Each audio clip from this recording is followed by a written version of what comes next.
El camino a Cristo. Capítulo 1. Amor supremo. La naturaleza y la revelación aún dan testimonio del amor de Dios. Nuestro Padre Celestial es la fuente de vida, sabiduría y gozo. Mirad las maravillas y bellezas de la naturaleza. Pensad en su prodigiosa adaptación a las necesidades y a la felicidad, no solamente del hombre, sino de todos los seres vivientes. El sol y la lluvia que alegran y refrescan la tierra, los montes, los mares y los valles, todos nos hablan del amor del Creador. Dios es el que suple las necesidades diarias de todas sus criaturas. Ya el salmista lo dijo en las bellas palabras siguientes: los ojos de todos miran a ti, y tú les das su alimento a su tiempo. Abres tu mano, y satisfaces el deseo de todo ser viviente. Dios hizo al hombre perfectamente santo y feliz, y la hermosa tierra no tenía, al salir de la mano del Creador, mancha de decadencia, ni sombra de maldición. La transgresión de la ley de Dios, de la ley de amor, fue lo que trajo consigo dolor y muerte. Sin embargo, en medio del sufrimiento resultante del pecado se manifiesta el amor de Dios. Está escrito que Dios maldijo la tierra por causa del hombre. Los cardos y espinas, las dificultades y pruebas que colman su vida de afán y cuidado, le fueron asignados para su bien, como parte de la preparación necesaria, según el plan de Dios, para levantarle de la ruina y degradación que el pecado había causado. El mundo, aunque caído, no es todo tristeza y miseria. En la naturaleza misma hay mensajes de esperanza y consuelo. Hay flores en los cardos, y las espinas están cubiertas de rosas. Dios es amor, está escrito en cada capullo de flor que se abre, en cada tallo de la naciente hierba. Los hermosos pájaros que con sus preciosos cantos llenan el aire de melodías, las flores exquisitamente matizadas que en su perfección lo perfuman, los elevados árboles del bosque con su rico follaje de viviente verdor, todos atestiguan el tierno y paternal cuidado de nuestro Dios y su deseo de hacer felices a sus hijos. La palabra de Dios revela su carácter. Él mismo declaró su infinito amor y piedad. Cuando Moisés dijo a Dios: ruégote me permitas ver tu gloria, Jehová respondió: yo haré que pase toda mi benignidad ante tu vista. Tal es su gloria. El Señor pasó delante de Moisés y clamó: Jehová, Jehová, Dios compasivo y clemente, lento en iras y grande en misericordia y en fidelidad, que usa de misericordia hasta la 1000ª generación, que perdona la iniquidad, la transgresión y el pecado. Él es lento en iras y grande en misericordia, porque se deleita en la misericordia. Dios unió consigo nuestros corazones, mediante innumerables pruebas de amor en los cielos y en la tierra. Valiéndose de las cosas de la naturaleza y los más profundos y tiernos lazos que el corazón humano pueda conocer en la tierra, procuró revelársenos. Con todo, estas cosas solo representan imperfectamente su amor. Aunque se dieron todas estas pruebas evidentes, el enemigo del bien cegó el entendimiento de los hombres, para que éstos mirasen a Dios con temor y le considerasen severo e implacable. Satanás indujo a los hombres a concebir a Dios como un ser cuyo principal atributo es una justicia inexorable, como un juez severo, un acreedor duro y exigente. Representó al Creador como un ser que velase con ojo celoso para discernir los errores y las faltas de los hombres y hacer caer juicio sobre ellos. A fin de disipar esta densa sombra vino el Señor Jesús a vivir entre los hombres, y manifestó al mundo el amor infinito de Dios. El Hijo de Dios descendió del cielo para revelar al Padre. A Dios nadie jamás le ha visto. El Hijo unigénito, que está en el seno del Padre, Él le ha dado a conocer. Ni al Padre conoce nadie, sino el Hijo, y aquel a quien el Hijo lo quisiere revelar. Cuando uno de sus discípulos le dijo: muéstranos al Padre. Jesús respondió: tanto tiempo hace que estoy con vosotros, y todavía no me conoces, Felipe.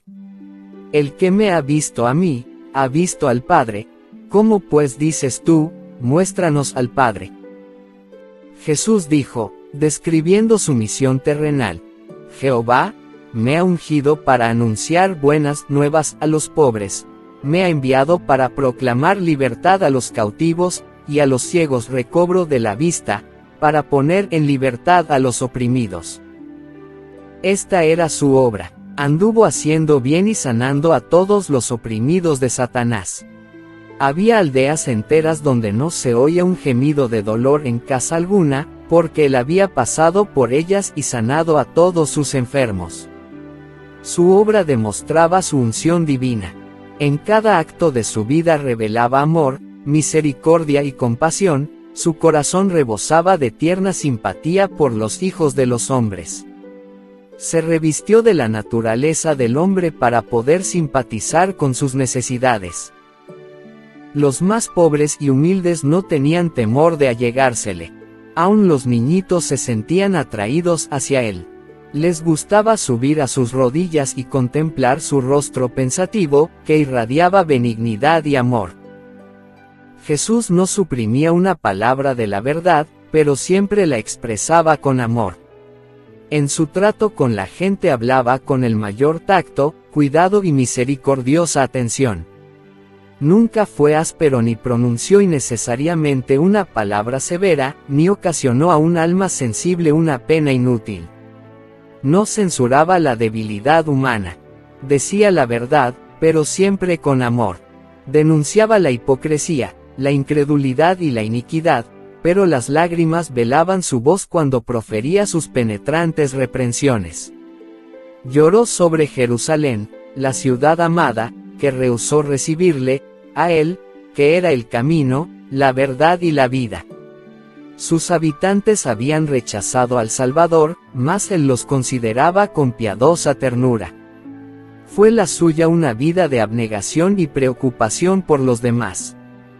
Toda alma era preciosa a sus ojos. A la vez que se condujo siempre con dignidad divina, se inclinaba con la más tierna consideración sobre cada uno de los miembros de la familia de Dios. En todos los hombres veía almas caídas a quienes era su misión salvar.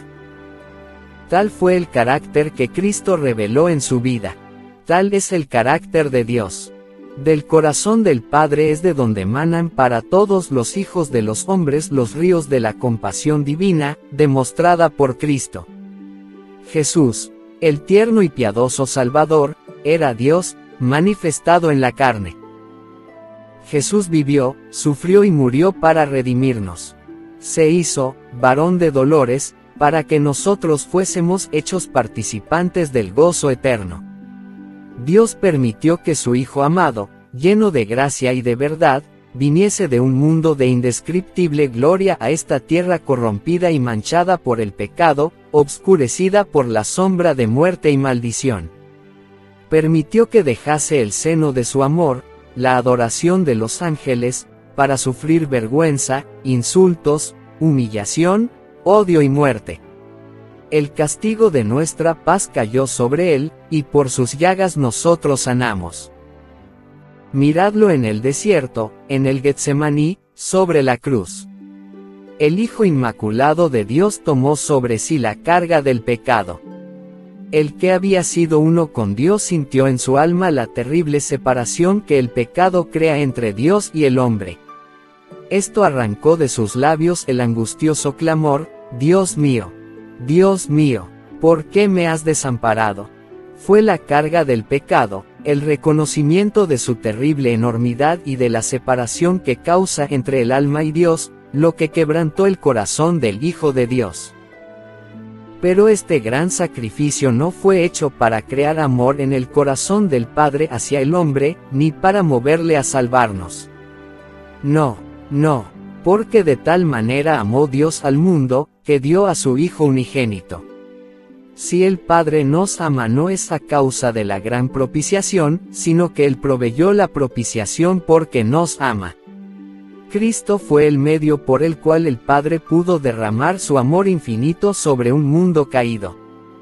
Dios estaba en Cristo, reconciliando consigo mismo al mundo. Dios sufrió con su Hijo. En la agonía del Getsemaní, en la muerte del Calvario, el corazón del amor infinito pagó el precio de nuestra redención. Jesús declaró: por esto el Padre me ama, por cuanto yo pongo mi vida para volverla a tomar. Es decir, de tal manera os amaba mi Padre, que me ama tanto más porque di mi vida por redimiros. Porque me hice vuestro sustituto y fianza, y porque entregué mi vida y asumí vuestras responsabilidades y transgresiones, resulto más caro a mi Padre, mediante mi sacrificio. Dios, sin dejar de ser justo, es quien justifica al que cree en mí. Nadie sino el Hijo de Dios podía efectuar nuestra redención, porque solo Él, que estaba en el seno del Padre, podía darle a conocer. Solo Él, que conocía la altura y la profundidad del amor de Dios, podía manifestarlo. Nada que fuese inferior al infinito sacrificio hecho por Cristo en favor del hombre podía expresar el amor del Padre hacia la perdida humanidad. Porque de tal manera amó Dios al mundo, que dio a su Hijo unigénito. Lo dio, no solo para que viviese entre los hombres, llevase los pecados de ellos y muriese para expiarlos, sino que lo dio a la raza caída. Cristo debía identificarse con los intereses y las necesidades de la humanidad. El que era uno con Dios se vinculó con los hijos de los hombres mediante lazos que jamás serán quebrantados. Jesús no se avergüenza de llamarlos hermanos. Es nuestro sacrificio, nuestro abogado, nuestro hermano, que lleva nuestra forma humana delante del trono del Padre, y por las edades eternas será uno con la raza a la cual redimió. Es el Hijo del Hombre. Y todo esto para que el hombre fuese levantado de la ruina y degradación del pecado, para que reflejase el amor de Dios y compartiese el gozo de la santidad. El precio pagado por nuestra redención, el sacrificio infinito que hizo nuestro Padre Celestial al entregar a su Hijo para que muriese por nosotros, debe darnos un concepto elevado de lo que podemos llegar a ser por intermedio de Cristo. Al considerar el inspirado apóstol Juan la altura, la profundidad y la anchura del amor del Padre hacia la raza que perecía, se llena de alabanzas y reverencia, y no pudiendo encontrar lenguaje adecuado con que expresar la grandeza y ternura de ese amor, exhorta al mundo a contemplarlo. Mirad cuál amor nos ha dado el Padre, que seamos llamados hijos de Dios. Cuán valioso hace esto al hombre. Por la transgresión, los hijos de los hombres son hechos súbditos de Satanás. Por la fe en el sacrificio expiatorio de Cristo, los hijos de Adán pueden llegar a ser hijos de Dios. Al revestirse de la naturaleza humana, Cristo eleva a la humanidad. Al vincularse con Cristo, los hombres caídos son colocados donde pueden llegar a ser en verdad dignos del título de hijos de Dios. Tal amor es incomparable, que podamos ser hijos del Rey Celestial. Promesa preciosa. Tema digno de la más profunda meditación. Incomparable amor de Dios para con un mundo que no le amaba. Este pensamiento ejerce un poder subyugador que somete el entendimiento a la voluntad de Dios. Cuanto más estudiamos el carácter divino a la luz de la cruz, mejor vemos la misericordia, la ternura y el perdón unidos a la equidad y la justicia, y más claramente discernimos las pruebas innumerables de un amor infinito y de una tierna piedad que sobrepuja la ardiente simpatía y los anhelosos sentimientos de la madre para con su hijo extraviado. Romperse puede todo lazo humano. Separarse el hermano del hermano. Olvidarse la madre de sus hijos. Variar los astros sus senderos fijos.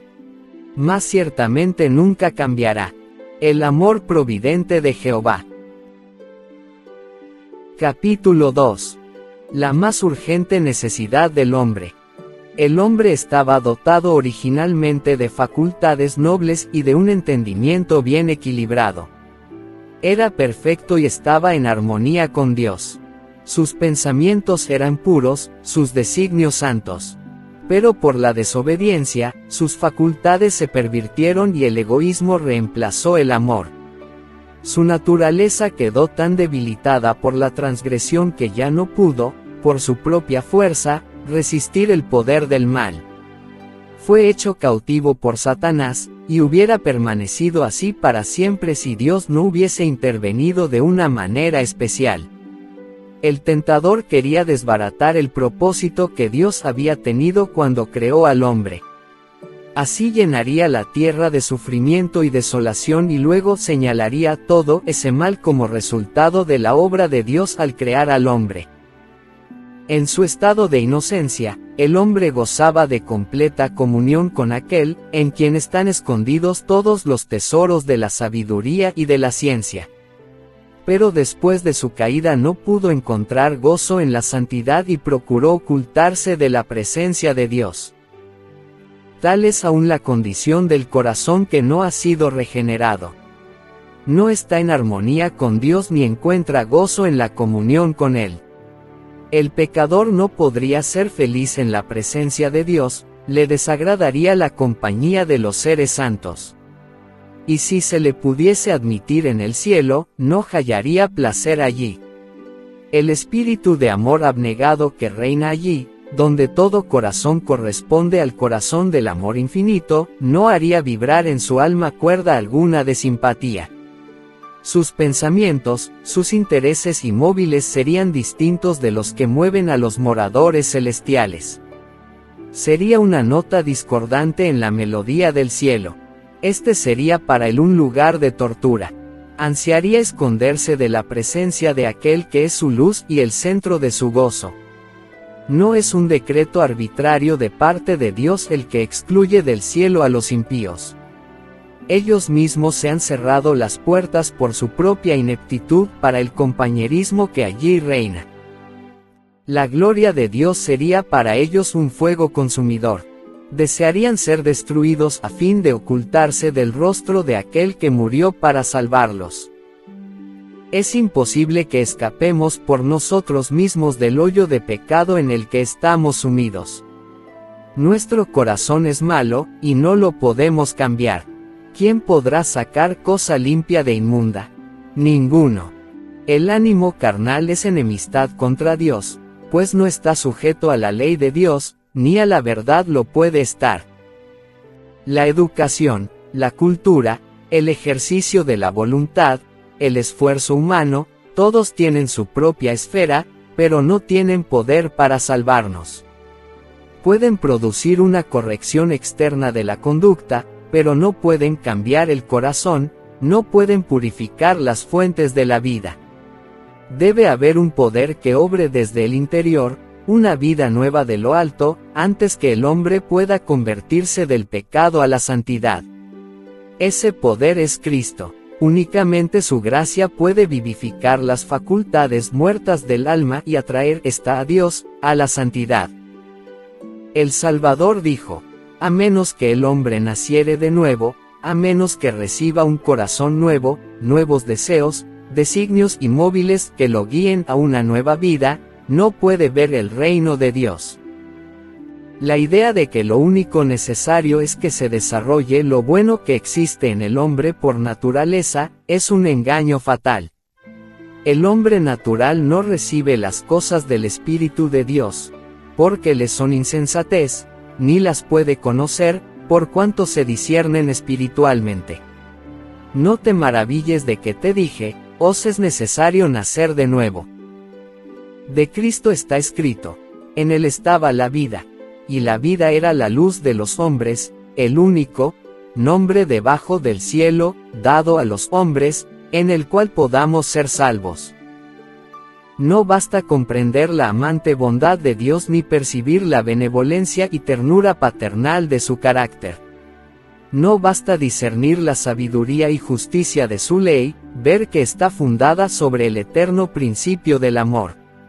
El apóstol Pablo veía todo esto cuando exclamó: consiento en que la ley es buena, la ley es santa, y el mandamiento, santo y justo y bueno.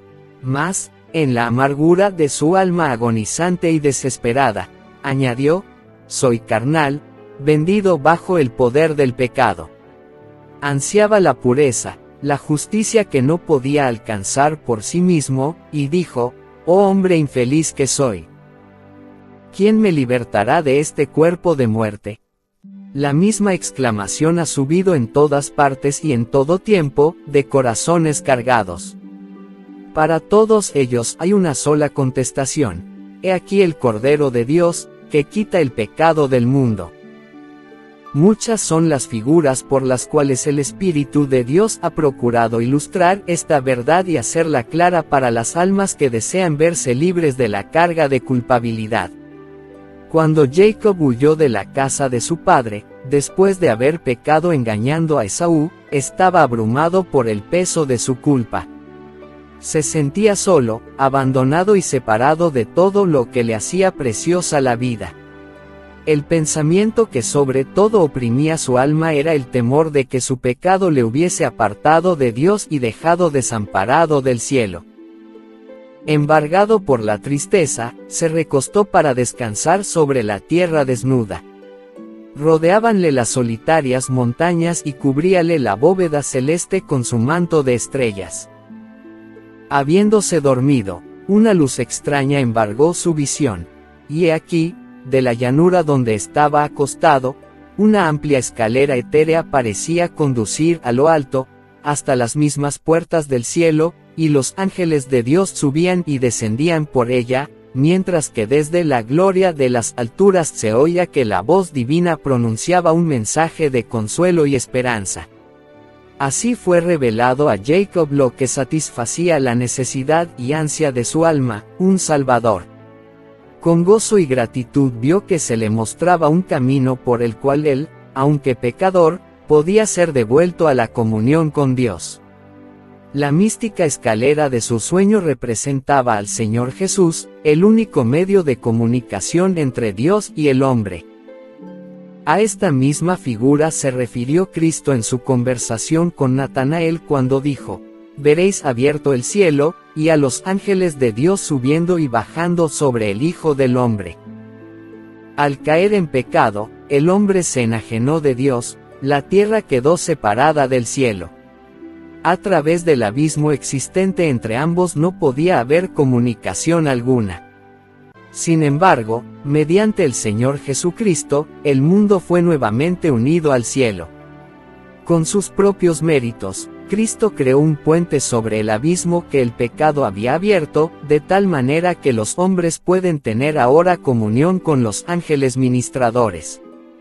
Cristo une con la fuente del poder infinito al hombre caído, débil y desamparado. Vanos son los sueños de progreso de los hombres, vanos todos sus esfuerzos por elevar a la humanidad, si menosprecian la única fuente de esperanza y ayuda para la raza caída. Toda buena dádiva y todo don perfecto, provienen de Dios. Fuera de Él, no hay verdadera excelencia de carácter, y el único camino para ir a Dios es Cristo, quien dice, yo soy el camino, y la verdad, y la vida. Nadie viene al Padre sino por mí. El corazón de Dios suspira por sus hijos terrenales con un amor más fuerte que la muerte. Al dar a su Hijo nos ha vertido todo el cielo en un don. La vida, la muerte y la intercesión del Salvador, el ministerio de los ángeles, las súplicas del Espíritu Santo, el Padre que obra sobre todo y por todo, el interés incesante de los seres celestiales, todos son movilizados en favor de la redención del hombre. Oh, contemplemos el sacrificio asombroso que fue hecho para nuestro beneficio. Procuremos apreciar el trabajo y la energía que el cielo consagra a rescatar al perdido y hacerlo volver a la casa de su Padre. Jamás podrían haberse puesto en acción motivos más fuertes y energías más poderosas. ¿Acaso los grandiosos galardones por el bien hacer, el disfrute del cielo, la compañía de los ángeles, la comunión y el amor de Dios y de su Hijo, la elevación y el acrecentamiento de todas nuestras facultades por las edades eternas no son incentivos y estímulos poderosos que nos instan a dedicar a nuestro Creador y Salvador el amante servicio de nuestro corazón. Y por otra parte, los juicios de Dios pronunciados contra el pecado, la retribución inevitable, la degradación de nuestro carácter y la destrucción final se presentan en la palabra de Dios para amonestarnos contra el servicio de Satanás. ¿No apreciaremos la misericordia de Dios? ¿Qué más podía Él hacer? Entremos en perfecta relación con aquel que nos amó con amor asombroso. Aprovechemos los medios que nos han sido provistos, para que seamos transformados conforme a su semejanza, y restituidos a la comunión de los ángeles ministradores, a la armonía y comunión del Padre, y del Hijo. Capítulo 3. Un poder misterioso que convence. ¿Cómo se justificará el hombre con Dios? ¿Cómo se hará justo el pecador? Solo por intermedio de Cristo podemos ser puestos en armonía con Dios y con la santidad. Pero ¿cómo debemos ir a Cristo?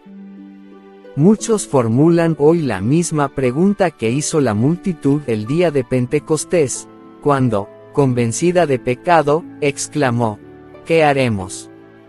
La primera palabra de la contestación del apóstol Pedro fue: arrepentíos. Poco después, en otra ocasión, dijo: arrepentíos pues, y volveos a Dios, para que sean borrados vuestros pecados. El arrepentimiento comprende tristeza, el pecado y abandono del mismo. No renunciamos al pecado a menos que veamos su pecaminosidad. Mientras no lo repudiemos de corazón, no habrá cambio real en nuestra vida. Muchos no entienden la naturaleza verdadera del arrepentimiento. Muchas personas se entristecen por haber pecado, y aún se reforman exteriormente, porque temen que su mala vida les acarree sufrimientos. Pero esto no es arrepentimiento en el sentido bíblico. Lamentan el dolor más bien que el pecado. Tal fue el pesar de Esaú cuando vio que había perdido su primogenitura para siempre. Balaam, aterrorizado por el ángel que estaba en su camino con la espada desenvainada, reconoció su culpa porque temía perder la vida, mas no experimentó un sincero arrepentimiento del pecado, no cambió de propósito ni aborreció el mal. Judas Iscariote, después de traicionar a su Señor, exclamó: he pecado entregando la sangre inocente. Esta confesión fue arrancada a su alma culpable por un tremendo sentimiento de condenación y una pavorosa expectación de juicio. Las consecuencias que habría de cosechar le llenaban de terror, pero no experimentó profundo quebrantamiento de corazón ni dolor en su alma por haber traicionado al Hijo Inmaculado de Dios y negado al Santo de Israel. Cuando el faraón de Egipto sufría bajo los juicios de Dios, reconocía su pecado a fin de escapar al castigo, pero volvía a desafiar al cielo tan pronto como cesaban las plagas. Todos los mencionados lamentaban los resultados del pecado, pero no experimentaban pesar por el pecado mismo. Pero cuando el corazón cede a la influencia del Espíritu de Dios, la conciencia se vivifica y el pecador discierne algo de la profundidad y santidad de la sagrada ley de Dios, fundamento de su gobierno en los cielos y en la tierra. La luz verdadera, que alumbra a todo hombre que viene a este mundo, ilumina las cámaras secretas del alma, y quedan reveladas las cosas ocultas. La convicción se posesiona de la mente y del corazón. El pecador reconoce entonces la justicia de Jehová, y siente terror de aparecer en su iniquidad e impureza delante del que escudriña los corazones. Ve el amor de Dios, la belleza de la santidad y el gozo de la pureza. Ansía ser purificado y restituido a la comunión del cielo. La oración de David después de su caída ilustra la naturaleza del verdadero dolor por el pecado. Su arrepentimiento fue sincero y profundo. No se esforzó él por atenuar su culpa y su oración no fue inspirada por el deseo de escapar al juicio que le amenazaba. David veía la enormidad de su transgresión y la contaminación de su alma, aborrecía su pecado. No solo pidió perdón, sino también que su corazón fuese purificado. Anhelaba el gozo de la santidad y ser restituido a la armonía y comunión con Dios. Este era el lenguaje de su alma. Bienaventurado aquel cuya transgresión ha sido perdonada, y cubierto su pecado. Bienaventurado el hombre a quien Jehová no atribuye la iniquidad, y en cuyo espíritu no hay engaño. Apiádate de mí, oh Dios, conforme a tu misericordia. Conforme a la muchedumbre de tus piedades borra mis transgresiones. Porque yo reconozco mis transgresiones, y mi pecado está siempre delante de mí. Purifícame con hisopo, y seré limpio. Lávame, y quedaré más blanco que la nieve. Crea en mí, oh Dios, un corazón limpio, y renueva un espíritu recto dentro de mí. No me eches de tu presencia, y no me quites tu Santo Espíritu. Restitúyeme el gozo de tu salvación, y el espíritu de gracia me sustente. Líbrame del delito de sangre, oh Dios, el Dios de mi salvación. Cante mi lengua tu justicia. Sentir un arrepentimiento como este es algo que supera nuestro propio poder. Se lo obtiene únicamente de Cristo, quien ascendió a lo alto y dio dones a los hombres. Precisamente en este punto es donde muchos yerran, y por ello no reciben la ayuda que Cristo quiere darles. Piensan que no pueden ir a Cristo a menos que se arrepientan primero, y que el arrepentimiento los prepara para que sus pecados les sean perdonados. Es verdad que el arrepentimiento precede al perdón de los pecados, porque es únicamente el corazón quebrantado y contrito el que siente la necesidad de un Salvador. Pero para poder ir al Señor Jesús, debe el pecador esperar hasta que se haya arrepentido. Debe hacerse del arrepentimiento un obstáculo entre el pecador y el Salvador. La Sagrada Escritura no enseña que el pecador deba arrepentirse antes de poder aceptar la invitación de Cristo. Venid a mí todos los que estáis cansados y agobiados, y yo os daré descanso. La virtud proveniente de Cristo es la que nos induce a un arrepentimiento genuino. El apóstol Pedro presentó el asunto de una manera muy clara cuando dijo a los israelitas: a este, Dios le ensalzó con su diestra para ser príncipe y salvador, a fin de dar arrepentimiento a Israel, y remisión de pecados. Tan imposible es arrepentirse si el Espíritu de Cristo no despierta la conciencia como lo es obtener el perdón sin Cristo. Él es la fuente de todo buen impulso. Es el único que puede implantar en el corazón enemistad contra el pecado. Todo deseo de verdad y pureza, toda convicción de nuestra propia pecaminosidad evidencian que su Espíritu está obrando en nuestro corazón. Jesús dijo: yo, si fuere levantado en alto de sobre la tierra, a todos los atraeré a mí mismo. Cristo debe ser revelado al pecador como el Salvador que murió por los pecados del mundo, y mientras contemplamos al Cordero de Dios sobre la cruz del Calvario, el misterio de la redención comienza a revelarse a nuestra mente y la bondad de Dios nos guía al arrepentimiento. Al morir por los pecadores, Cristo manifestó un amor incomprensible, y a medida que el pecador lo contempla, este amor enternece el corazón, impresiona la mente e inspira contrición al alma. Es verdad que a veces los hombres se avergüenzan de sus caminos pecaminosos, y abandonan algunos de sus malos hábitos antes de darse cuenta de que son atraídos a Cristo. Pero siempre que, animados de un sincero deseo de hacer el bien, hacen un esfuerzo por reformarse, es el poder de Cristo el que los está atrayendo. Una influencia de la cual no se dan cuenta obra sobre su alma, su conciencia se vivifica y su conducta externa se enmienda. Y cuando Cristo los induce a mirar su cruz y a contemplar a aquel que fue traspasado por sus pecados, el mandamiento se graba en su conciencia.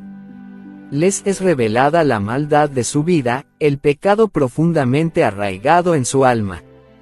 Comienzan a entender algo de la justicia de Cristo, y exclaman, ¿qué es el pecado, para que haya exigido tal sacrificio por la redención de su víctima? Fueron necesarios todo este amor, todo este sufrimiento, toda esta humillación, para que no pereciéramos, sino que tuviésemos vida eterna. El pecador puede resistir a este amor, puede rehusar ser atraído a Cristo, pero si no se resiste, será atraído a Jesús. El conocimiento del plan de la salvación le guiará al pie de la cruz, arrepentido de sus pecados, los cuales causaron los sufrimientos del amado Hijo de Dios. La misma inteligencia divina que obra en las cosas de la naturaleza habla al corazón de los hombres, y crea en él un deseo indecible de algo que no tienen. Las cosas del mundo no pueden satisfacer su ansia. El Espíritu de Dios les suplica que busquen las únicas cosas que pueden dar paz y descanso, la gracia de Cristo y el gozo de la santidad. Por medio de influencias visibles e invisibles, nuestro Salvador está constantemente obrando para atraer el corazón de los hombres y llevarlos de los vanos placeres del pecado a las bendiciones infinitas que pueden obtener de él. A todas esas almas que procuran vanamente beber en las cisternas rotas de este mundo, se dirige el mensaje divino: el que tiene sed, venga. Y el que quiera, tome del agua de la vida, de balde. Vosotros, en cuyo corazón existe el anhelo de algo mejor que cuanto este mundo pueda dar, reconoced en este deseo la voz de Dios que habla a vuestra alma. Pedid que os dé arrepentimiento, que os revele a Cristo en su amor infinito y en su pureza absoluta. En la vida del Salvador, fueron perfectamente ejemplificados los principios de la ley de Dios, el amor a Dios y al hombre. La benevolencia y el amor desinteresado fueron la vida de su alma. Cuando contemplamos al Redentor, y su luz nos inunda, es cuando vemos la pecaminosidad de nuestro corazón. Como Nicodemo, podemos lisonjearnos de que nuestra vida ha sido íntegra, de que nuestro carácter moral es correcto, y pensar que no necesitamos humillar nuestro corazón delante de Dios como el pecador común. Pero cuando la luz de Cristo resplandezca en nuestra alma, veremos cuán impuros somos, discerniremos el egoísmo de nuestros motivos y la enemistad contra Dios, que han manchado todos los actos de nuestra vida. Entonces conoceremos que nuestra propia justicia es en verdad como trapos de inmundicia y que solamente la sangre de Cristo puede limpiarnos de la contaminación del pecado y renovar nuestro corazón a la semejanza del Señor. Un rayo de la gloria de Dios, una vislumbre de la pureza de Cristo, que penetre en el alma, hace dolorosamente visible toda mancha de pecado, y descubre la deformidad y los defectos del carácter humano. Hace patentes los deseos profanos, la incredulidad del corazón y la impureza de los labios. Los actos de deslealtad por los cuales el pecador anula la ley de Dios quedan expuestos a su vista, y su espíritu se aflige y se oprime bajo la influencia escrutadora del Espíritu de Dios. En presencia del carácter puro y sin mancha de Cristo, el transgresor se aborrece a sí mismo. Cuando el profeta Daniel contempló la gloria que rodeaba al mensajero celestial que se le había enviado, se sintió abrumado por su propia debilidad e imperfección. Describiendo el efecto de la maravillosa escena, relató: «No quedó en mi esfuerzo, y mi lozanía se me demudó en palidez de muerte, y no retuve fuerza alguna». El alma así conmovida odiará su egoísmo y amor propio, y mediante la justicia de Cristo buscará la pureza de corazón que armoniza con la ley de Dios y con el carácter de Cristo. El apóstol Pablo dice que, en cuanto a justicia que haya en la ley, es decir, en lo referente a las obras externas, era irreprensible, pero cuando discernió el carácter espiritual de la ley, se reconoció pecador.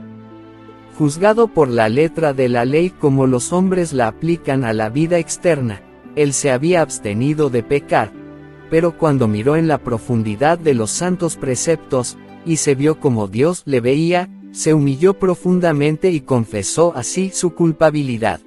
Y yo aparte de la ley vivía en un tiempo, mas cuando vino el mandamiento, revivió el pecado, y yo morí. Cuando vio la naturaleza espiritual de la ley, se le mostró el pecado en todo su horror, y su estimación propia se desvaneció. No todos los pecados son de igual magnitud delante de Dios, hay diferencia de pecados a su juicio, como la hay a juicio de los hombres. Sin embargo, aunque este o aquel acto malo pueda parecer trivial a los ojos de los hombres, ningún pecado es pequeño a la vista de Dios. El juicio de los hombres es parcial e imperfecto, mas Dios ve todas las cosas como son realmente.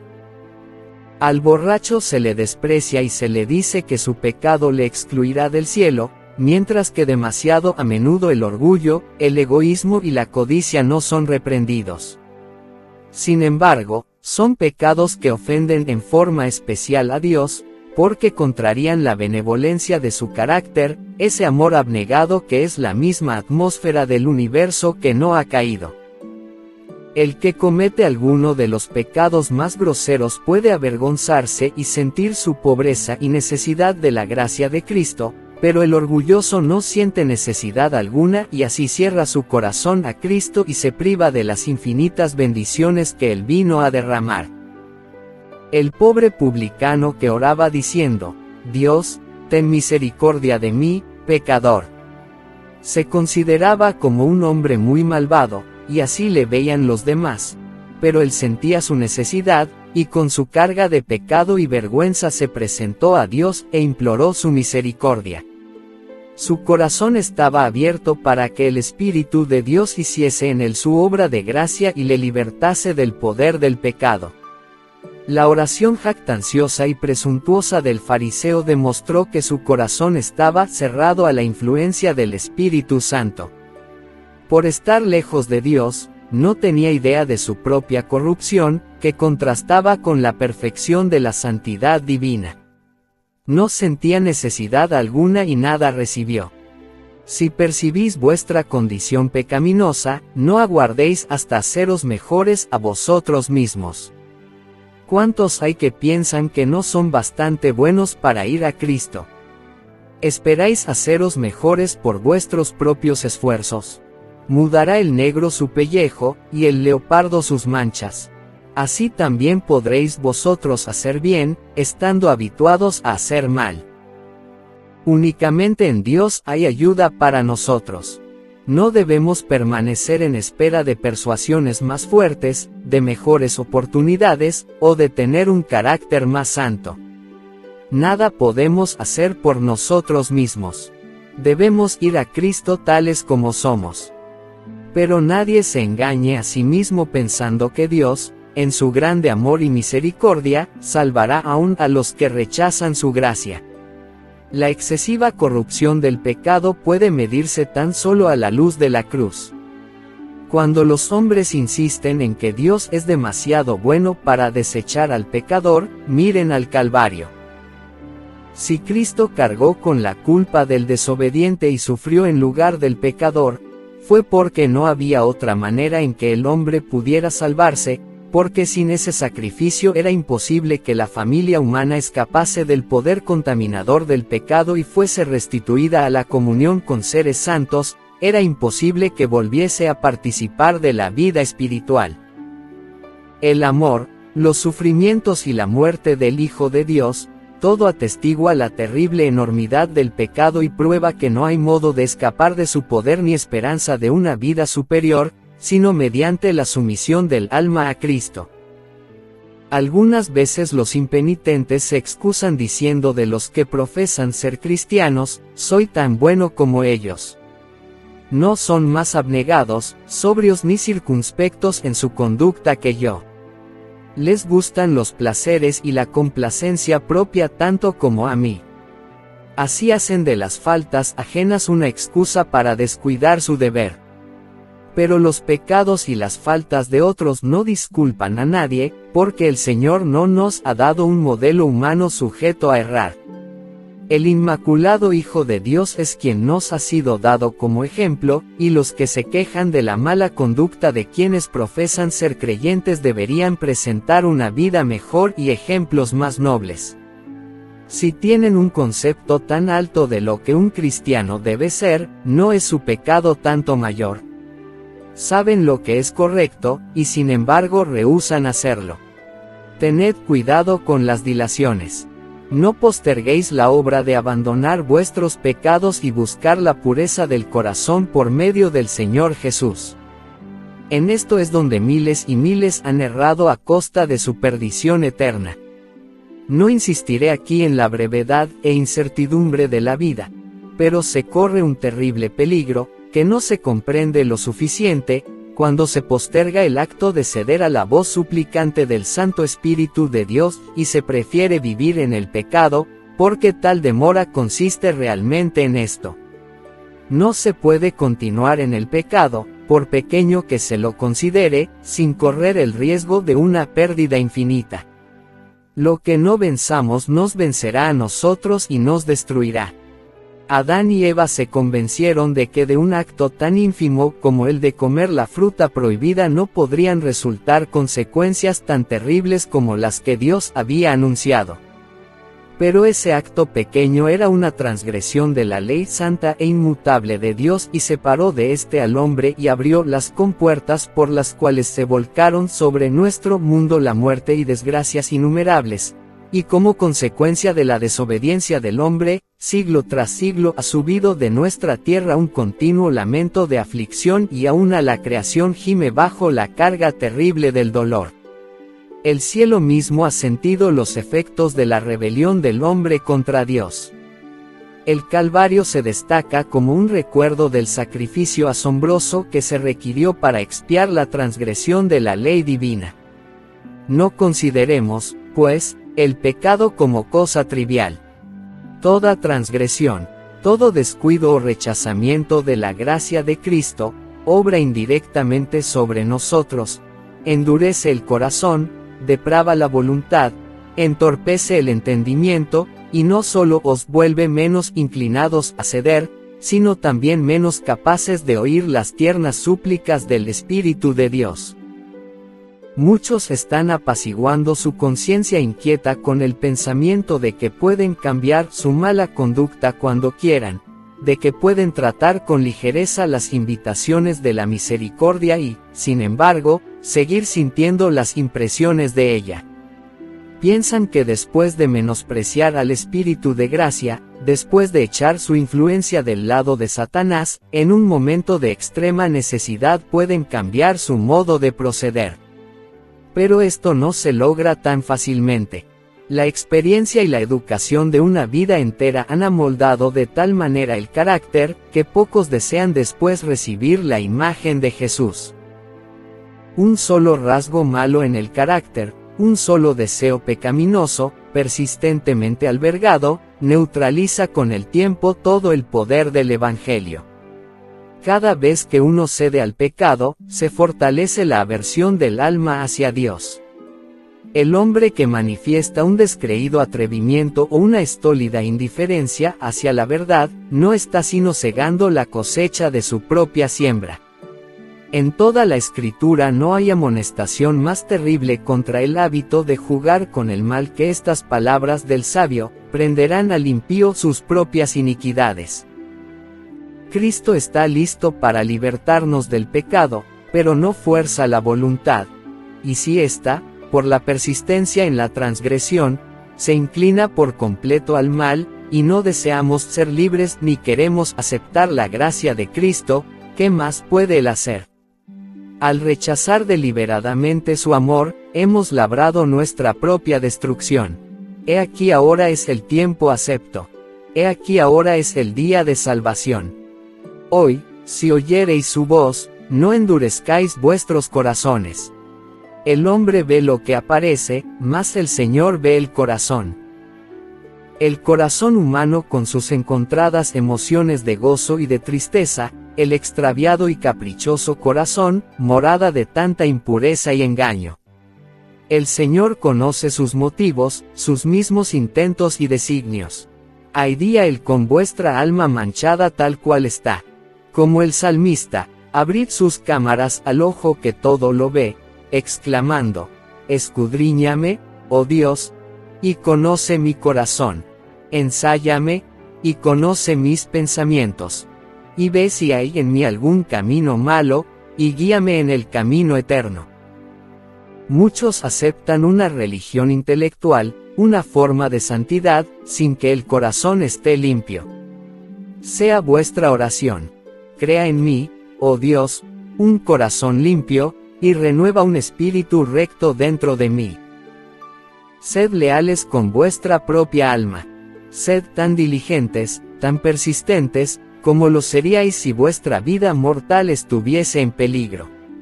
Este es un asunto que debe decidirse entre Dios y vuestra alma, y es una decisión para la eternidad. Una esperanza supuesta, que no sea más que esto, llegará a ser vuestra ruina. Estudiad la palabra de Dios con oración. Ella os presenta, en la ley de Dios y en la vida de Cristo, los grandes principios de la santidad, sin la cual nadie verá al Señor. Convence de pecado, revela plenamente el camino de la salvación. Prestad atención como a la voz de Dios hablando a vuestra alma. Cuando veáis la enormidad del pecado, cuando os veáis como sois en realidad, no os entreguéis a la desesperación, pues a los pecadores es a quienes Cristo vino a salvar. No tenemos que reconciliar a Dios con nosotros, sino que, oh maravilloso amor. Dios estaba en Cristo, reconciliando consigo mismo al mundo. Por su tierno amor está trayendo así los corazones de sus hijos errantes. Ningún padre según la carne podría ser tan paciente con las faltas y los yerros de sus hijos, como lo es Dios con aquellos a quienes trata de salvar. Nadie podría arguir más tiernamente con el pecador. Jamás enunciaron los labios humanos invitaciones más tiernas que las dirigidas por él al extraviado.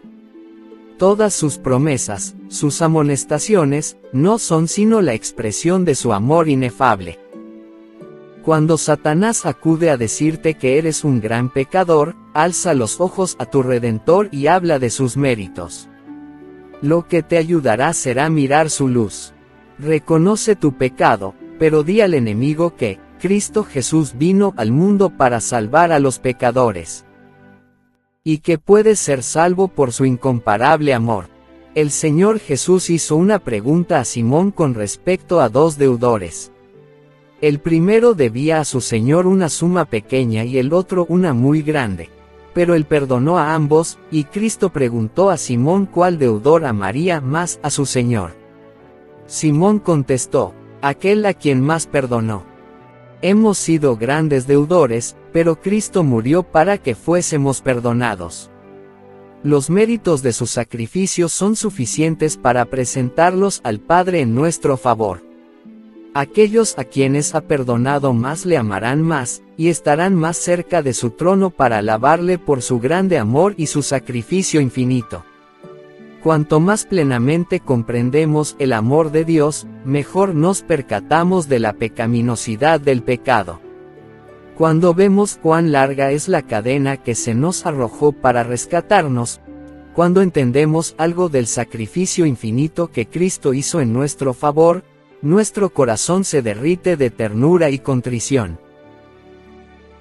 Capítulo 4. Para obtener la paz interior. El que encubre sus transgresiones, no prosperará, mas quien las confiese y las abandone, alcanzará misericordia. Las condiciones indicadas para obtener la misericordia de Dios son sencillas, justas y razonables. El Señor no nos exige que hagamos alguna cosa penosa para obtener el perdón de nuestros pecados. No necesitamos hacer largas y cansadoras peregrinaciones, ni ejecutar duras penitencias, para encomendar nuestras almas al Dios de los cielos o para expiar nuestras transgresiones, sino que todo aquel que confiese su pecado y se aparte de él alcanzará misericordia. El apóstol dice, confesad pues vuestros pecados los unos a los otros, y orad los unos por los otros, para que seáis sanados. Confesad vuestros pecados a Dios, el único que puede perdonarlos, y vuestras faltas unos a otros. Si has dado motivo de ofensa a tu amigo o vecino, debes reconocer tu falta, y es su deber perdonarte con buena voluntad. Debes entonces buscar el perdón de Dios, porque el hermano a quien ofendiste pertenece a Dios, y al perjudicarle pecaste contra su Creador y Redentor. El caso es presentado al único y verdadero mediador, nuestro gran sumo sacerdote, que ha sido tentado en todo punto, así como nosotros, mas sin pecado, quien puede compadecerse de nuestras flaquezas, y limpiarnos de toda mancha de pecado. Los que no han humillado su alma delante de Dios reconociendo su culpa, no han cumplido todavía la primera condición de la aceptación.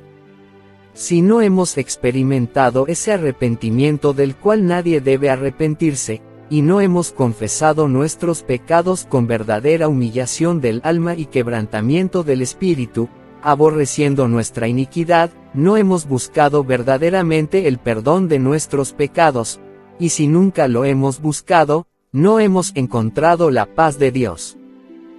La única razón por la cual no obtenemos la remisión de nuestros pecados pasados es que no estamos dispuestos a humillar nuestro corazón ni a cumplir las condiciones que impone la palabra de verdad. Se nos dan instrucciones explícitas tocante a este asunto.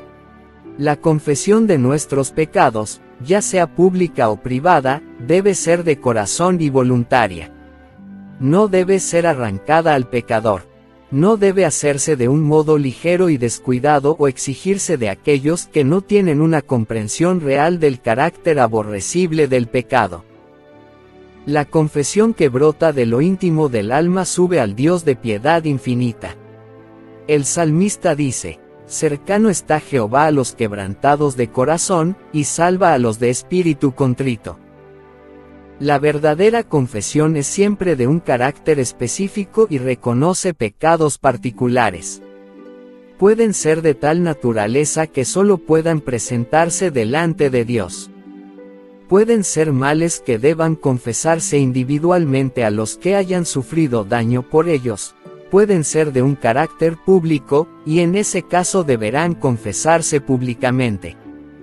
Pero toda confesión debe hacerse definida y directa, para reconocer en forma definida los pecados de los que uno sea culpable. En los días de Samuel los israelitas se alejaron de Dios. Estaban sufriendo las consecuencias del pecado, pues habían perdido su fe en Dios, el discernimiento de su poder y de su sabiduría para gobernar a la nación, y no confiaban en la capacidad del Señor para defender y vindicar su causa. Se apartaron del gran gobernante del universo, y desearon ser gobernados como las naciones que los rodeaban.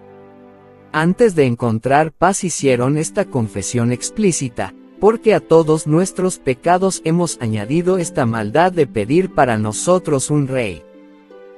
Tenían que confesar el preciso pecado del cual se habían hecho culpables. Su ingratitud oprimía sus almas y los separaba de Dios. La confesión no es aceptable para Dios si no va acompañada por un arrepentimiento sincero y una reforma. Debe haber cambios decididos en la vida. Todo lo que ofenda a Dios debe dejarse. Tal será el resultado de una verdadera tristeza por el pecado. Se nos presenta claramente lo que tenemos que hacer de nuestra parte. Lavaos, limpiaos. Apartad la maldad de vuestras obras de delante de mis ojos. Cesad de hacer lo malo, aprended a hacer lo bueno. Buscad lo justo, socorred al oprimido. Mantened el derecho del huérfano, defended la causa de la viuda. Si el inicuo devolviere la prenda, restituyere lo robado, y anduviere en los estatutos de la vida, sin cometer iniquidad, ciertamente vivirá, no morirá. El apóstol Pablo dice, hablando de la obra del arrepentimiento: el que fuisteis entristecidos según Dios, qué solícito cuidado obró en vosotros. Y qué defensa de vosotros mismos. Y qué indignación, y qué celo, y qué justicia vengativa. En todo os habéis mostrado puros en este asunto. Una vez que el pecado amortiguó la percepción moral, el que obra mal no discierne los defectos de su carácter ni comprende la enormidad del mal que ha cometido, y a menos que ceda al poder convincente del Espíritu Santo permanecerá parcialmente ciego con respecto a su pecado. Sus confesiones no son sinceras ni provienen del corazón. Cada vez que reconoce su maldad añade una disculpa de su conducta al declarar que si no hubiese sido por ciertas circunstancias no habría hecho esto o aquello que se le reprocha. Después que Adán y Eva hubieron comido de la fruta prohibida, los embargó un sentimiento de vergüenza y terror. Al principio, solo pensaban en cómo podrían excusar su pecado y escapar a la temida sentencia de muerte. Cuando el Señor les habló tocante a su pecado, Adán respondió echando la culpa en parte a Dios y en parte a su compañera: la mujer que pusiste aquí conmigo me dio del árbol, y comí. La mujer echó la culpa a la serpiente, diciendo: la serpiente me engañó, y comí. ¿Por qué hiciste la serpiente? ¿Por qué le permitiste que entrase en el Edén? Esas eran las preguntas implicadas en la excusa que dio por su pecado, y de este modo hacía a Dios responsable de su caída. El espíritu de justificación propia tuvo su origen en el padre de la mentira, y lo han manifestado todos los hijos e hijas de Adán. Las confesiones de esta clase no son inspiradas por el Espíritu Divino, y no serán aceptables para Dios. El arrepentimiento verdadero induce al hombre a reconocer su propia maldad, sin engaño ni hipocresía. Como el pobre publicano que no osaba ni aun alzar los ojos al cielo, exclamará: Dios, ten misericordia de mí, pecador. Y los que reconozcan así su iniquidad serán justificados, porque el Señor Jesús presentará su sangre en favor del alma arrepentida.